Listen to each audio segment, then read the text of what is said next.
વન્યજીવોના રક્ષણની વાતો વચ્ચે ભાવનગરમાંથી એક ચોંકાવનારો કિસ્સો સામે આવ્યો છે। સંરક્ષિત પ્રજાતિના કાચબાને જીવતો પકડવામાં આવ્યો અને તેનો શિકાર કરીને ભોજન બનાવવામાં આવ્યા હોવાનો ખુલાસાએ વન વિભાગને દોડતું કરી દીધું છે। નિર્દોષ વન્યજીવનો જીવ લઈને કાયદાના ધજાગરા ઉડાવનાર શખ્સો સામે હવે વન વિભાગે કડક કાર્યવાહીનો દંડો ઉગામ્યો છે। એરપોર્ટ વિસ્તારમાં જીવિત કાચબા અને કાચબાનું રાંધેલું શાક અને 4 શખ્સો ઝડપાતા હવે સમગ્ર ઘટનાએ ભારે ચર્ચા જગાવી છે। શું તે સમગ્ર મામલો, આવો વિગતે વાત કરીએ આ અહેવાલમાં। નમસ્કાર, હું છું આસિફ કાદરી અને સ્વમાન સાથે તમારું સ્વાગત છે। ભાવનગર વન વિભાગે વન્યજીવ સંરક્ષણના જે કાયદા હેઠળ મોટી કાર્યવાહી કરી છે। શહેરના એરપોર્ટ વિસ્તારમાં ખાનગી કંપનીના કામ સાથે સંકળાયેલા કેટલાક પરપ્રાંતીય શ્રમિકો પાસેથી શેડ્યુલ 1માં સમાવિષ્ટ જીવિત કાચબો જે છે મળી આવ્યો હતો અને વન વિભાગ હરકતમાં આવ્યું હતું। મળેલી બાતમીના આધારે વન વિભાગે સ્થળ પર દરોડો પાડી અને તપાસ હાથ ધરી। તપાસ દરમિયાન માત્ર જીવિત કાચબો જ નહીં પરંતુ કાચબાનું રાંધેલું શાક પણ મળી આવ્યા હોવાનું સામે આવ્યું છે। કાચબો વન્યજીવન સંરક્ષણ કાયદા હેઠળ સંરક્ષિત જે પ્રજાતિ છે તેમાં આવતો હોવાથી વન વિભાગે હવે સમગ્ર મામલાની ગંભીરતા લઈને કાયદાકીય કાર્યવાહી શરૂ કરી છે। વન વિભાગ દ્વારા સ્થળ પરથી મળેલા જીવિત કાચબાને કબજે લેવામાં આવ્યો છે, સાથે જ જપ્ત કરાયેલા રાંધેલા શાકના પણ નમૂના લેવામાં આવ્યા છે। ફોરેન્સિક તપાસ માટે આ તમામને FSLમાં મોકલવામાં આવ્યા છે અને હવે વૈજ્ઞાનિક તપાસના આધારે વધુ કાર્યવાહી કરવામાં આવશે। પ્રાથમિક તપાસના આધારે વન વિભાગે 4 પરપ્રાંતીય શ્રમિકોને ઝડપી પાડીને પૂછપરછ શરૂ કરી છે।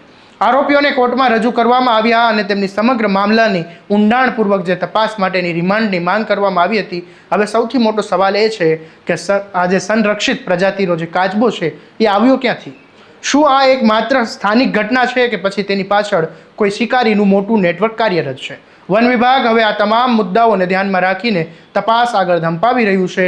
આ સમગ્ર મામલે વન વિભાગના અધિકારી જીબી ગલાણીએ શું કહ્યું, સાંભળી લો। ભાવનગર વન વિભાગમાં ભાવનગર નોર્મલ રેન્જ વિસ્તારમાં Bhavnagar round, Bhavnagar city airport, Ruva airport ઓથોરિટીની પ્રીમાઇસીસ એરપોર્ટ ઓથોરિટીના અંદર જે એજી કન્સ્ટ્રક્શનની કામગીરી કરી રહી છે તે કામગીરીમાં જે પરપ્રાંતીય મજૂરો હતા તે આસપાસના વિસ્તારમાંથી જે ફ્લેપશેલ ટર્ટલ કહેવાય, જે નરમ ઢાલવાળા કાચબા છે તે મેળવી અને તેના ટૂંકમાં કટિંગ કરી તેને રાંધી બાફી ખાવાના ઈરાદે ટૂંકમાં જે કૃત્ય કરી રહ્યા હતા। તો ભાવનગર વન વિભાગની બાતમીના આધારે વન વિભાગના સ્ટાફ દ્વારા રેડ કરતા રંગે હાથે એક જીવંત કાચબો અને એક જે બાફી રાંધેલો જે કાચબો હતો એ મળી આવેલ। બાદમાં FSL team, forest veterinary officer, સરકારી પંચો દ્વારા રૂબરૂ સ્થળ તપાસ કરી મુદ્દામાલ કબજે કરવામાં આવેલ છે અને બાદમાં જે 4 આરોપી છે તેમને નામદાર કોર્ટમાં રજૂ કરવામાં આવેલ છે અને વન્ય પ્રાણી સંરક્ષણ અધિનિયમ 1972, સુધારા અધિનિયમ 2022ની વિવિધ કલમો હેઠળ ગુનો નોંધી કાર્યવાહી કરવામાં આવેલ છે। રિમાન્ડની 3 દિવસની માંગણી કરવામાં આવેલ છે, પરંતુ જે બાબત હતી જે સામે હતી એટલા માટે હવે નામદાર કોર્ટ નક્કી કરશે કે રિમાન્ડ આપવા કે નહીં। અને તેમજ આ જે કાચબો છે એ અનુસૂચિત 1માં સમાવિષ્ટ પ્રાણી છે। આરોપીઓના નામ કયા છે? આરોપી છે રવિન પાસવાન, રામપુકાર પાસવાન, આનંદ કુમાર મહંતો, વિજય કુમાર મહંતો, તમામ રહે બિહારના છે, પરપ્રાંતીય મજૂરો છે। અહીંયા શું કામ કરતા?